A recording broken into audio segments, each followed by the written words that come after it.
Welcome to నేత్రాస్ lens. ఏంటి ప్రపంచం మొత్తం ఏకమై వచ్చినా ఇజ్రాయెల్ ను ఓడించలేరా? కాస్త ఎక్కువ చేసి చెప్పినట్లేదు. లేదు, ఇప్పుడు చెప్పిన దాంట్లో ప్రతి అక్షరం నిజం. శాంపుల్ గా కొన్ని పేర్లు చెప్తా, మీరే ఆశ్చర్యపోతారు. ఏంటి ఈ ప్రపంచం మొత్తం వాళ్ల చేతుల్లో ఉందా అని.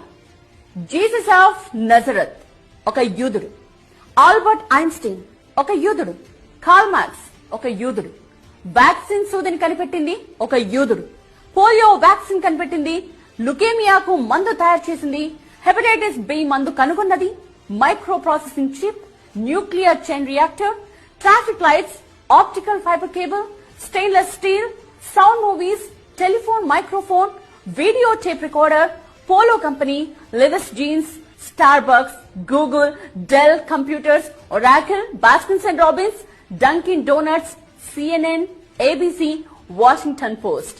వీటన్నిటి వెనుక ఉన్నది యూదులు. లిస్టులా చెప్పుకుంటూ పోతే కనీసం గంట 2 గంటలు పడుతుంది. మీరు ఏ రంగమైనా తీసుకోండి, యూదులు లేకపోతే అడగండి.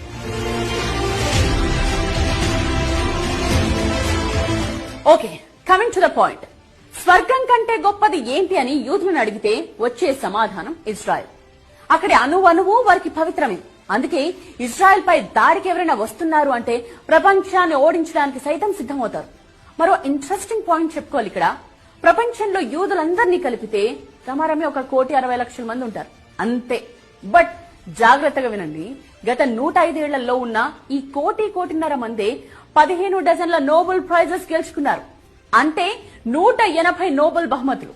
సో తమ బ్రెయిన్ లో 1% ఇజ్రాయెల్ కోసం పెట్టినా, తమ సంపాదనలో 0.5% ఇజ్రాయెల్ కోసం ఖర్చు చేసిన, తమ ఆవిష్కరణల్లో 1-2 ఇజ్రాయెల్ కు వినియోగించిన ఈ ప్రపంచం మొత్తం వారి ముందు దాసోహానిక తప్పదు.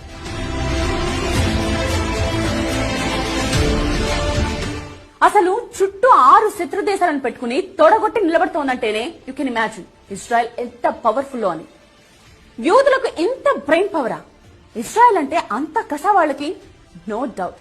శతాబ్దాలుగా వాళ్ళు పడ్డ కష్టం అలాంటిది. 100 ఏళ్లుగా ఎంత మంది ఎన్నిసార్లు దండయాత్రలు చేసి ఊచకోత కోశారు. బాబిలోనియన్లు యూదులను బానిసలుగా మార్చుకున్నారు. రోమన్లు కొన్ని వేల మంది యూదులను చంపేశారు. యూదుల భూభాగాన్ని చిన్నాభిన్నం చేసి చెల్లా చెదరయ్యేలా చేశారు. తలదోచుకోవడానికి వేరే దేశాలకు వెడితే అక్కడా పట్టుకుని చంపేశారు.